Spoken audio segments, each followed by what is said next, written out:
এই পৃথিবীতে লুকানো আছে 7টি ভয়ঙ্কর ড্রাগন বল, আর যে এই ড্রাগন বলগুলো পাবে সে পুরো পৃথিবীতে রাজত্ব করবে। তাই দুষ্ট এক মনস্টার এই ড্রাগন বলকে নিজের করে নিয়ে পুরো পৃথিবীকেই ধ্বংস করে দিতে চায়। কিন্তু রাজ্যের এক বোকা ছেলে যখন এই ব্যাপারটা জানতে পারে, তখনই তাদের সবার ভিতরে ছড়িয়ে পড়ে এক ভয়াবহ আতঙ্ক। এখন এই বোকা ছেলেটি কি পারবে এই 7টি ড্রাগন বলের সাহায্যে পুরো পৃথিবীকে রক্ষা করতে, নাকি এই ভয়ঙ্কর মনস্টারের কাছে নিজের প্রাণকেই বিলিয়ে দিতে হবে? সেটাই দেখতে চলেছি আজকের পুরো গল্পে। তো বন্ধুরা, আর বেশি স্পয়লার না দিয়ে চলো সরাসরি গল্পে ঢুকে পড়া যাক। গল্পটা শুরু হয় 2000 বছর আগে। এখানে ডিমন গড লর্ড পিকালো পৃথিবীকে ধ্বংস করার জন্য একটি বাচ্চাকে পৃথিবীতে নিয়ে এসেছিল। কিন্তু সে তার প্ল্যানে সফল হওয়ার আগে 7 জন জাদুকর মেহুবা নামের মন্ত্রের সাহায্যে তাদের শক্তি দিয়ে পিকালোকে বন্দী করে ফেলে। কিন্তু পিকালোর সাথে যে বাচ্চাটা এসেছিল তার কি হয়েছে সেটা কেউ জানে না। এরপর ঘটনা বর্তমানে চলে আসে। আমরা একজন বৃদ্ধ লোককে দেখতে পাই। বৃদ্ধ লোকটা তার নাতিকে ফাইটিং স্কিল শেখাচ্ছিল। এই ছেলেটার নাম ছিল গোকু। গোকুর দাদা তাকে বলেছিল, লড়াইয়ে যেতে হলে তোমাকে নিজের ভেতরের শক্তিকে চিনতে হবে, তোমার নিজের শক্তিকে বাইরে বের করে আনতে হবে, আর এভাবেই তুমি একজন ভালো ফাইটার হতে পারবে। আসলে আজকে গোকুর জন্মদিন ছিল, আর তার জন্মদিন উপলক্ষে গোকুর দাদা তাকে একটা বল উপহার দেয়। সে বলে এটা একটা ড্রাগন বল, আর এই বলের মতো পুরো পৃথিবীতে মাত্র 7টি ড্রাগন বল আছে। যে ব্যক্তি এই 7টি বলকে একসাথে করতে পারবে, ড্রাগন তার সামনে দেখা দেয় আর তার যে কোনো ইচ্ছে পূরণ করে। কিন্তু গোকুর কাছে এসব কিছুই শুধুমাত্র কাল্পনিক গল্প মনে হয়, কিন্তু সে তার দাদাকে কিছুই বলে না। এরপর দেখা যায় তার কলেজে যাওয়ার সময় হয়ে গিয়েছে, তাই গোকু সোজা তার কলেজে চলে আসে। কিন্তু কলেজে ঢুকতেই কলেজের কিছু ছেলেরা গোকুকে বিরক্ত করতে শুরু করে, কিন্তু গোকু তাদেরকে কিছুই বলে না। যদিও সে চাইলে একাই তাদেরকে মারতে পারত, কারণ ফাইটিং স্কিলে তাদের কেউ গোকুকে মোকাবেলা করতে পারবে না। কিন্তু গোকু তাদের সাথে লড়াইয়ে জড়াতে চায় না। ঠিক তখনই আমরা সেখানে চি নামের আর একটা মেয়েকে দেখতে পাই। চিকে গোকু মনে মনে অনেক বেশি পছন্দ করে, কিন্তু কখনো তাকে সরাসরি বলার সাহস গোকুর হয়নি। ঠিক তখনই অন্যদিকে আমরা দেখতে পাই বহু বছর পর পিকালো মুক্তি পেয়েছে, আর সে এখন পৃথিবীতে থাকা 7টা ড্রাগন বল খুঁজছে। কারণ পিকালো ড্রাগনের কাছ থেকে শক্তি চেয়ে নিতে চায়, যাতে সে এই পৃথিবীতে রাজত্ব করতে পারে।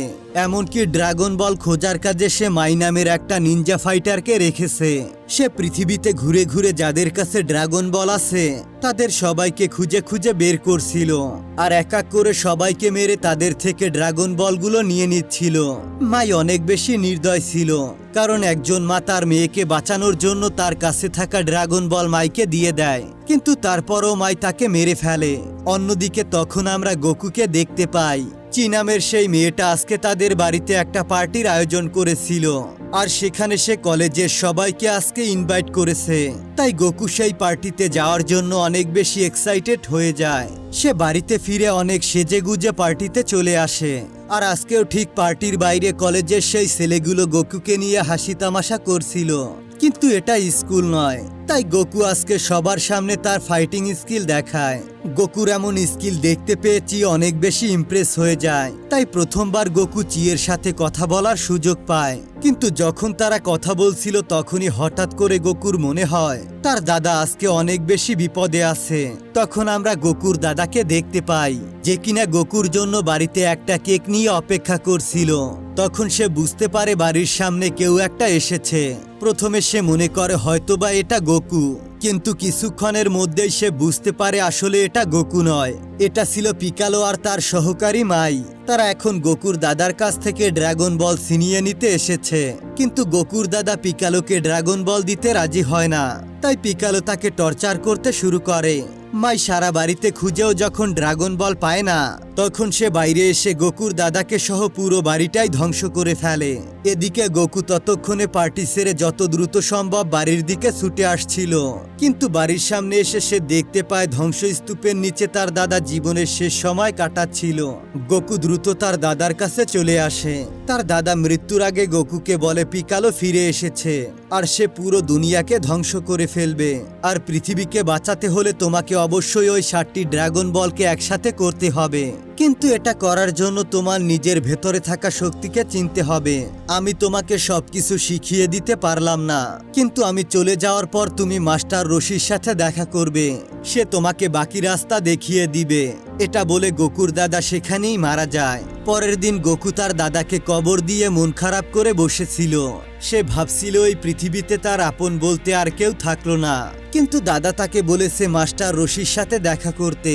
তাই গোকু রেডি হয়ে বাড়ি থেকে যখনই বের হতে যাবে, ঠিক তখনই একটা মেয়ে সেখানে চলে আসে আর মেয়েটা গোকুর উপর আক্রমণ করে।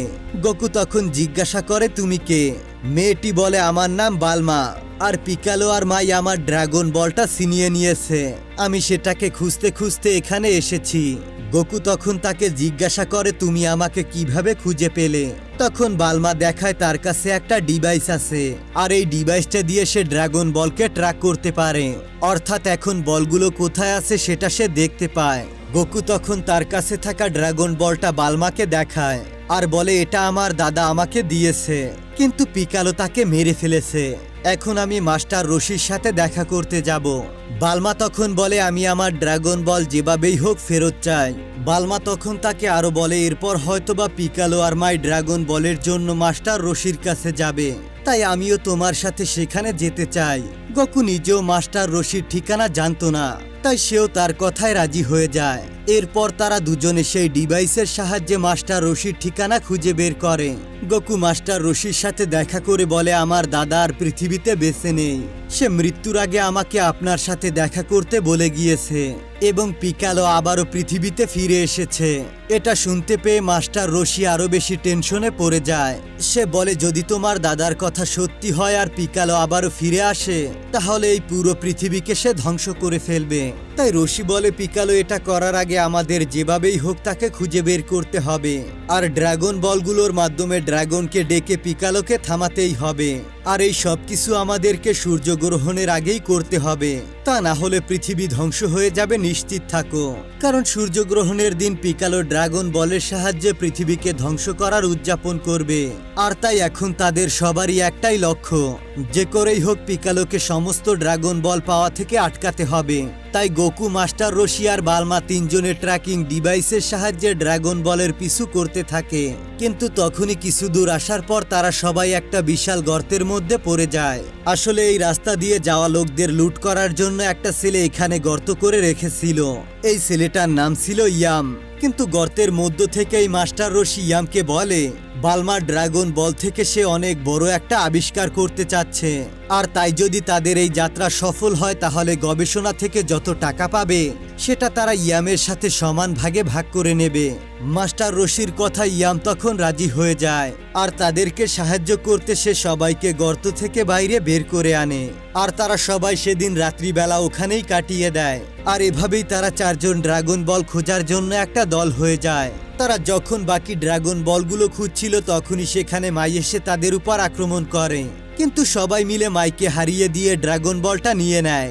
এরপর তারা সবাই মিলে একটা কম্পিটিশনে আসে। এটা একটা মার্শাল আর্টের টুর্নামেন্ট ছিল, আর এই টুর্নামেন্টে চি অংশগ্রহণ করেছিল।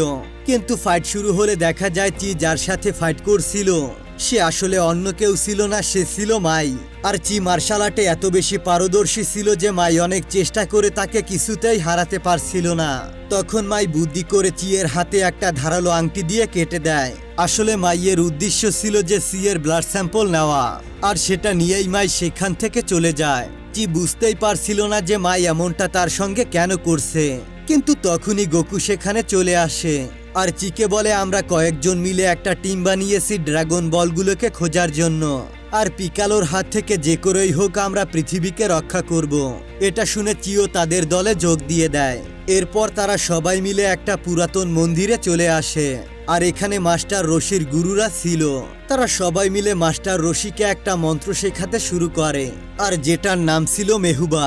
আর এই মন্ত্রের সাহায্যে 1000 বছর আগে তারা পিকালোকে বন্দি করেছিল, আর এখন মাস্টার রশিও এই মন্ত্রটা জানে। অন্যদিকে চি গোকুকে লড়াইয়ের জন্য আরো শক্তিশালী কিছু কৌশল শেখাচ্ছিল। আর তখন মাইকে দেখা যায় যে কিনা চিয়ের ব্লাড ব্যবহার করে তার রূপ ধরে মন্দিরে এসেছে। আর মাই এখানে এসেছিল গোকু আর তার সাথীদের থেকে ড্রাগন বলগুলো ছিনিয়ে নিতে। গোকুদের কাছে এখন 3টি ড্রাগন বল ছিল আর মাই প্ল্যান করেছে তাদের সামনে চি সেজে এসে বলগুলো নিয়ে যাবে। কিন্তু মাই এখান থেকে বলগুলো নিয়ে যাওয়ার আগেই বালমার সন্দেহ হয়, কিন্তু সে ভুল করে আসল চিয়ের উপর বন্দুক তাক করে আর নকল চি তখন গোকুয়ের সামনেই ছিল। সে সাথে সাথেই গোকুকে শুট করে দেয় আর এতে করে গোকু প্রায় জ্ঞান হারিয়ে মারা যাচ্ছিল। তখনই সেখানে মাস্টার রশি চলে আসে আর সে গোকুকে বাঁচানোর জন্য তার উপর জাদু করতে শুরু করে। মাস্টার রশির জাদুতে গোকু তার স্বপ্নের দুনিয়ায় পৌঁছে যায় আর সেখানে গোকুর সাথে তার দাদার দেখা হয়। দাদা তাকে বলে খুব দ্রুত সূর্যগ্রহণ হতে যাচ্ছে, তাই তোমাদের তার আগেই সবগুলো ড্রাগন বলকে হাসিল করতে হবে আর এটার জন্য তোমাকে তোমার নিজের ভেতরে থাকা শক্তিকে চিনতে হবে। মূলত তোমায় নিজের উপর বিশ্বাস করতে হবে। দাদার কথা শুনে গোকুর জ্ঞান ফিরে আসে আর তখনই বালমা তার ডিভাইসে দেখতে পায় পিকালোর কাছে এখন 7টি ড্রাগন বলই রয়েছে আর সেগুলো নিয়ে পিকালো ড্রাগন টেম্পলের দিকে যাচ্ছে। সেখানে গিয়ে সে ড্রাগনকে ডেকে আবারও জীবিত করবে আর ড্রাগনের সাহায্যে নিজের শক্তিকে পুনরায় সঞ্চিত করে এই পৃথিবীকে আবারও ধ্বংস করে দিবে। এদিকে মাস্টার রশি সবাইকে বলে যখনই সূর্যগ্রহণ শুরু হবে তখনই পিকালো 7টা ড্রাগন বল সামনে নিয়ে একটা মন্ত্র পড়বে আর তখনই তার সামনে ড্রাগন এসে হাজির হবে। পিকালো ড্রাগনের কাছে যে ইচ্ছার কথা বলবে ড্রাগন সাথে সাথে সেই ইচ্ছা পূরণ করে দিবে আর তাই তাদের হাতে সময় অনেক বেশি কম। সূর্যগ্রহণের আগে আমাদেরকে যে করেই হোক পিকালোকে থামাতে হবে, তাই তারা সবাই মিলে ড্রাগন টেম্পলের দিকে রওনা হয়। আর এদিকে পিকালো সবার আগে টেম্পলে পৌঁছে গিয়েছিল। সে 7টা ড্রাগন বল নিয়ে মন্দিরে রাখতেই সাথে সাথে সূর্যগ্রহণ শুরু হয়ে যায়। এরপর পিকালো তার মন্ত্র পড়তে শুরু করে, কিন্তু মন্ত্র পরিপূর্ণ হওয়ার আগেই গোকু আর তার সাথীরা সেখানে পৌঁছে যায়। তারা সবাই মিলে পিকালোর উপর আক্রমণ শুরু করে। তাদের আক্রমণের ফলে পিকালোর মন্ত্র পড়া থেমে যায়। তখন গোকু তার সামনে আসে আর বলে, এখন আমি তোমাকে আর তোমাদের সাথে করে আনা সেই বাচ্চাটাকে মেরে ফেলবো। এটা শুনে পিকালো বলে যখনই সূর্যগ্রহণ শুরু হবে তখন তুমি নিজেই বুঝতে পারবে সেই বাচ্চাটা আসলে কে। তখনই আকাশে সূর্যগ্রহণ শুরু হয়ে যায় আর গোকু বুঝতে পারে তার ভেতরে কিছু একটা পরিবর্তন হচ্ছে। আসলে 1000 বছর আগে পিকালো তার সাথে করে অন্য গ্রহ থেকে যে বাচ্চাটিকে এনেছিল সেটা আর অন্য কেউ ছিল না, বরং সেটা গোকু নিজেই ছিল। কিন্তু এই 1000 বছর ধরে সে যতবার বুড়ো হয়েছে ঠিক একই সাথে সে আবার নতুন বাচ্চা রূপে পৃথিবীতে জন্মগ্রহণ করেছে আর এভাবেই সে এবার গোকু হয়ে জন্ম নিয়েছে। কিন্তু আসলে এই বাচ্চাটার নাম ছিল উজারু। সে ছিল একটা শক্তিশালী মনস্টার। সূর্যগ্রহণ শুরু হতেই গোকু পাল্টে গিয়ে উজারু হয়ে উঠতে শুরু করে আর দেখতে দেখতে গোকু পুরোপুরি উজারুতে পরিণত হয়ে যায়। উজারু আসলে ছিল পিকালোর গোলাম, তাই পিকালোর কথা মতো কাজ করাই ছিল তার একমাত্র উদ্দেশ্য।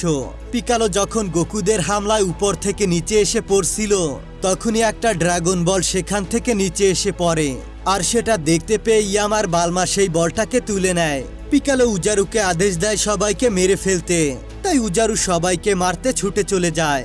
ভয়ে ইয়ামার বালমা দুজনেই সেখান থেকে গুহার মধ্যে লুকিয়ে পড়ে আর পালাতে পালাতে এক পর্যায়ে বালমা মাইয়ের সামনে চলে আসে। সে বালমার দিকে বন্দুক তাক করে এবং যখনই তাকে গুলি করে মেরে ফেলবে ঠিক তখনই পেছন থেকে ইয়াম এসে মাইকে গুলি করে আর মাই সেখানেই মারা যায়। এদিকে তখন বাইরে মাস্টার রশি আর পিকালোর মধ্যে লড়াই দেখা যায়। মাস্টার রশি তার গুরুদের শেখানো জাদু মেহুবা ব্যবহার করে পিকালোকে বন্দি করার চেষ্টা করছিল, কিন্তু পিকালো আগের থেকে অনেক বেশি শক্তিশালী হয়ে যায়, তাই সে উল্টো আক্রমণ করে মাস্টার রশিকেই আহত করে ফেলে। আর তাদের এই লড়াইয়ের সময় পিকালো উজারুকে বলে মাস্টার রশিকেই মেরে ফেলতে। উজারু পিকালুর আদেশের গোলাম ছিল, তাই সে মাস্টার রশিরই গলা চেপে ধরে। উজারু ছিল অনেক বেশি শক্তিশালী, কিন্তু তার শরীরের ভেতরে কোথাও না কোথাও গোকু ছিল। মাস্টার রশি মারা যাওয়ার আগে উজারুকে বলে তোমাকে তোমার ভিতরে থাকা গোকুকে চিনতে হবে আর গোকুর উপর কখনোই উজারু শক্তিশালী হতে পারবে না। মাস্টারের কথা শুনে ভিতরে থাকা গোকু ধীরে ধীরে নিজের রূপে ফিরে আসছিল আর তার চোখের সামনে তার পুরো জীবনের স্মৃতিগুলো ভেসে ওঠে। সেখানে তার দাদার কথাগুলো তার কানের মধ্যে চলছিল, কারণ সারা জীবন তার দাদা তাকে একটা কথাই বলেছে যে তোমাকে তোমার ভিতরের মানুষটাকে চিনতে হবে। আর এগুলো ভাবতে ভাবতে সে উজারুর উপর নিজের কন্ট্রোল নিয়ে আসে, কিন্তু ততক্ষণে অনেক বেশি দেরি হয়ে যায়, কারণ মাস্টার রশি এখন আর বেঁচে নেই। কিন্তু গোকুর নিজেকে নিয়ন্ত্রণ করা দেখতে পেয়ে পিকালু বেশ অবাক হয়ে যায়। সে বারবার জিজ্ঞাসা করতে থাকে তুমি এটা কিভাবে করলে। গোকু উত্তর দেয়, ছোটবেলা থেকে আমার দাদা আমাকে এটাই শিখিয়েছে, আমি আসলে কে সেটা আমাকে খুঁজে বের করতে হবে। আর আজকে আমি বুঝতে পেরেছি আমি কোনো মনস্টার না, আমি হলাম আমার নিজস্ব গোকু। এটা বলতে বলতে গোকু আর পিকালো একে অপরের সাথে লড়াই করতে শুরু করে, কিন্তু গোকু জানতো সে চাইলে মানুষ হিসেবে শক্তিতে পিকালোর সাথে লড়াই করে পারবে না। তাই সে তার ভিতরে থাকা উজারুর শক্তিকে নিজের সঙ্গে জুড়ে দেয়, আর এরপর সে পিকালোর সাথে লড়াই করতে শুরু করে। আর সে সঙ্গে সঙ্গে পিকালোকে হারিয়ে দেয়, অর্থাৎ সে পিকালোকে মেরে ফেলে। কিন্তু গোকুর কারণে মাস্টার রশি মারা গিয়েছিল, আর তাই তারা সবাই অনেক বেশি দুঃখী হয়ে পড়ে। কিন্তু এখন তাদের কাছে সেই 7টি ড্রাগন বল ছিল, আর এর মাধ্যমে তারা তাদের মনের যে কোনো ইচ্ছাই পূরণ করতে পারবে। গোকু তখন ড্রাগন বলগুলো নিয়ে মন্ত্রের মাধ্যমে ড্রাগনকে ডাক দেয়। ড্রাগন তখন তাদের সামনে এসে হাজির হয়। গোকু তখন ড্রাগনকে বলে মাস্টার রশিকে জীবিত করে দিতে, আর ড্রাগনও তার ইচ্ছা পূরণ করে। মাস্টার রশি আবারও তার প্রাণ ফিরে পায়, কিন্তু নিয়ম অনুযায়ী ড্রাগন বলগুলো আবারও পৃথিবীর বিভিন্ন কোনায় কোনায় ছড়িয়ে পড়ে। কিন্তু তখন বালমা সবাইকে বলে আমাদের কাছে কিন্তু ট্র্যাকিং ডিভাইসটাও রয়েছে, আর এর মাধ্যমে আমরা ড্রাগন বলগুলোকে আবারও খুঁজে বের করে ফেলতে পারবো। এরপর দেখা যায় গোকু সেখানে ফিরে এসে চিয়ের সঙ্গে দেখা করতে এসেছে। আসলে চিয়ের সেফটির জন্য গোকু আর বাকিরা চিকে তাদের সাথে নিয়ে যায়নি, এজন্য গোকু চিয়ের কাছে ক্ষমা চায়, আর তারা দুজনে আবারও ফাইট প্র্যাকটিস করতে শুরু করে দেয়। আর আমাদের আজকের গল্পটা এখানেই শেষ হয়ে যায়। গল্পটা তোমাদের ভালো লাগলে অবশ্যই কমেন্ট করে জানাবে। আজকের মতো এ পর্যন্তই, দেখা হচ্ছে পরবর্তী কোনো গল্পে। ততদিন পর্যন্ত ভালো থাকবে, সুস্থ থাকবে, আল্লাহ হাফেজ।